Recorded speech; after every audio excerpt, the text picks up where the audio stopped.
أعوذ بالله من الشيطان الرجيم.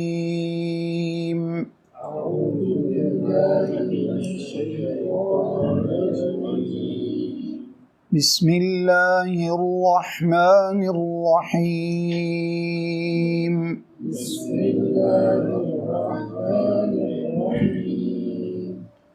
صبغة الله ومن أحسن من الله صبغة.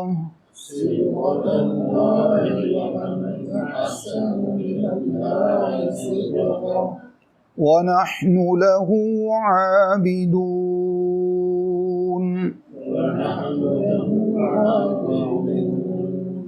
قل أتحاجوننا في الله وهو ربنا وربكم ولنا أعمالنا ولكم أعمالكم.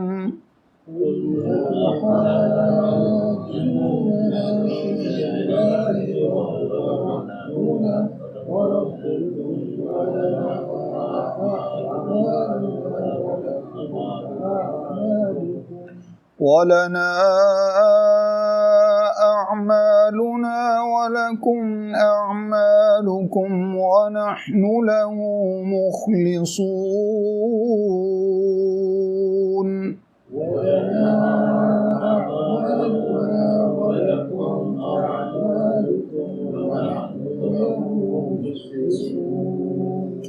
أم تقولون إن إبراهيم وإسماعيل وإسحاق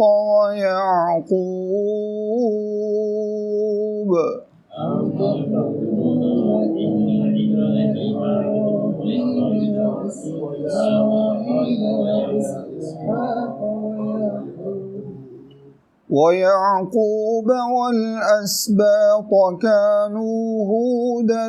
أو نصارى.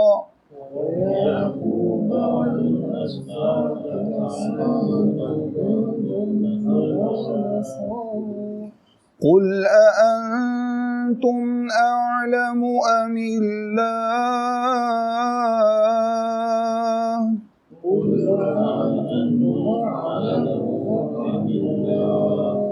ومن أظلم ممن كتم شهادة عنده من الله.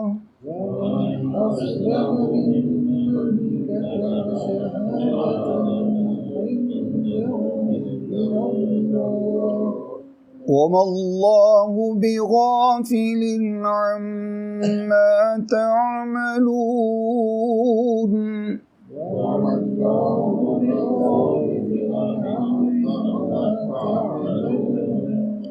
تلك أمة قد خلت لها ما كسبت ولكم ما كسبتم.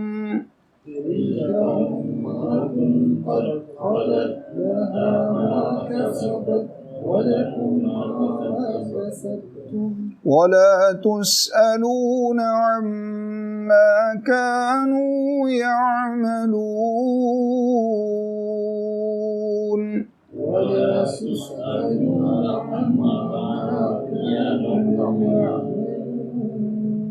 صدق الله العظيم.